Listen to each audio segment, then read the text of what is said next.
The NFL is the biggest and most watched sports league worldwide, with tough rules and regulations and a huge fan following. Teams and players often tend to bend the rules a little to get on the path to glory. However, it looks like some of these teams need to be a tad bit smarter when it comes to cheating. Today, we'll be uncovering all the dirt on the worst cheaters in the NFL, starting off with the Miami Dolphins. The Miami Dolphins have made it onto the list of the worst cheaters, not because they cheat, but come on, all of us know that all 32 teams cheat in some way or another. However, this unlucky team has made it onto the list simply because they didn't know how to cover up their lies. The worst mistake the Dolphins ever made was that they were involved in 3 counts of tampering back in 1970. This is the same time when they tried to hire Don Shula as their coach. There's nothing wrong with trying to get a certain coach to lead you, but it's definitely wrong when you know that the coach is still coaching some other team. At the time, Don Shula was coaching the Baltimore Colts, right when the season of 1969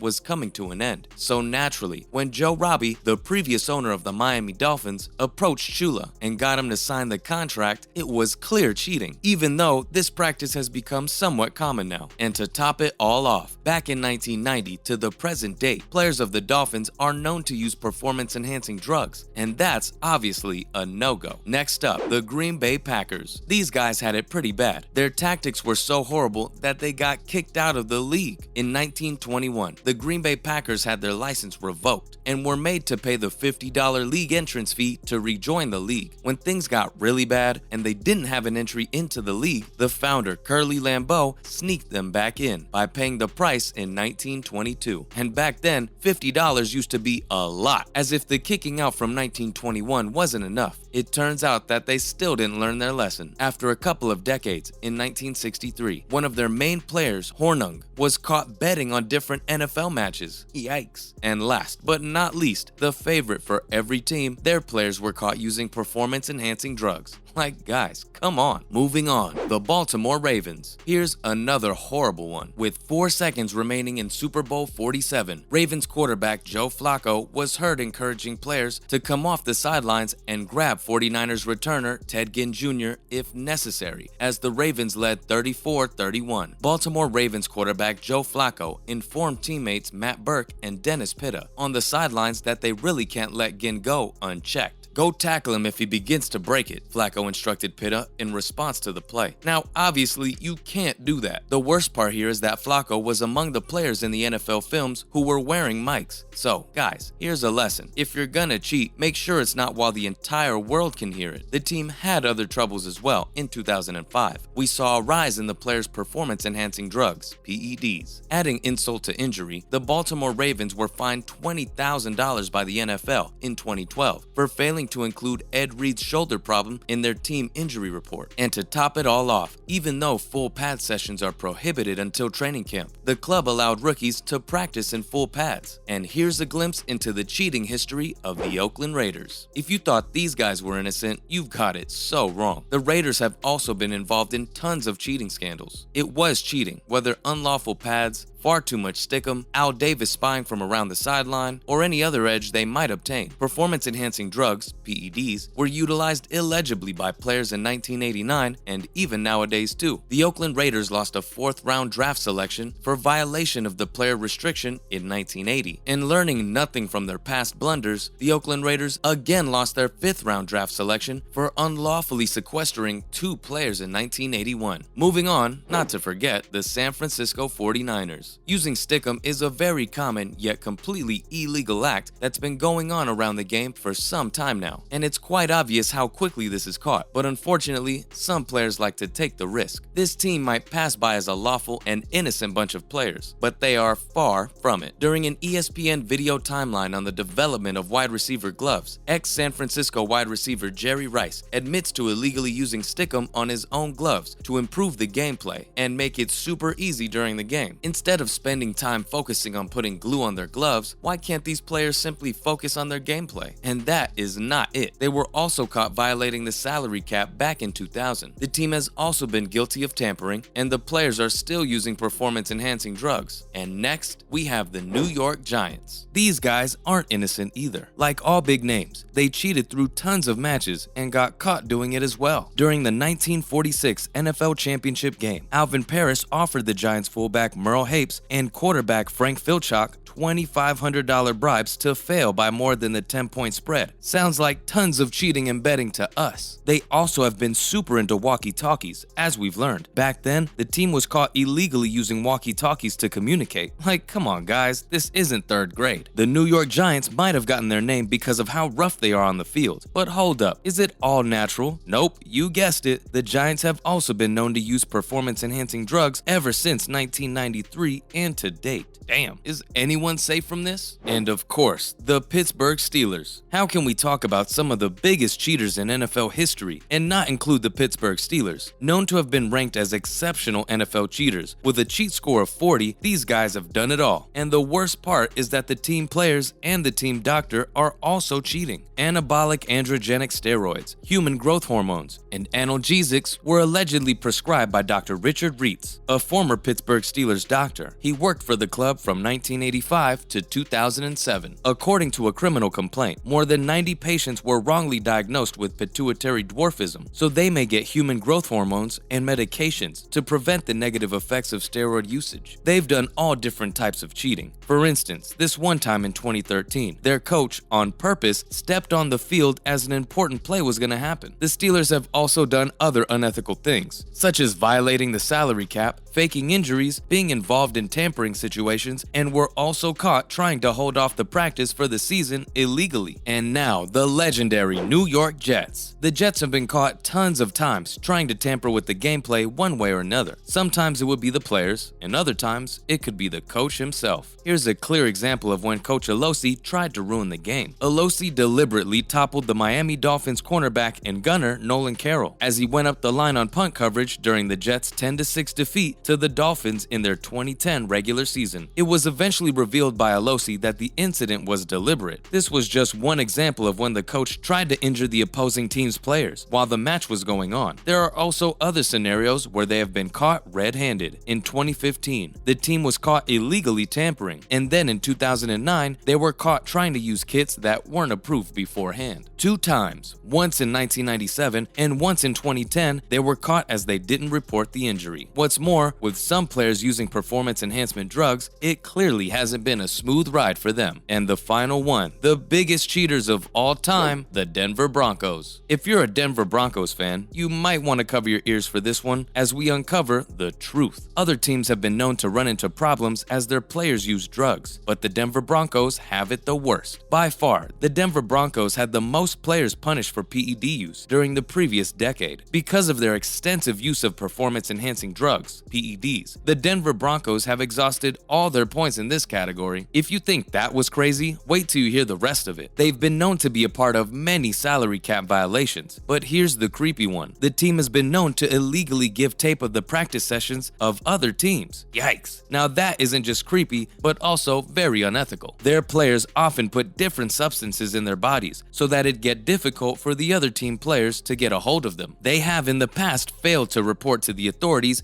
the injuries of players and have also been caught wearing the wrong uniforms. LMAO. That's a wrap for this one. What do you think about all these cheaters? Which one do you think was the worst on the field? Let us know in the comments below. Be sure to subscribe and leave a like for more content like this. See you in the next video.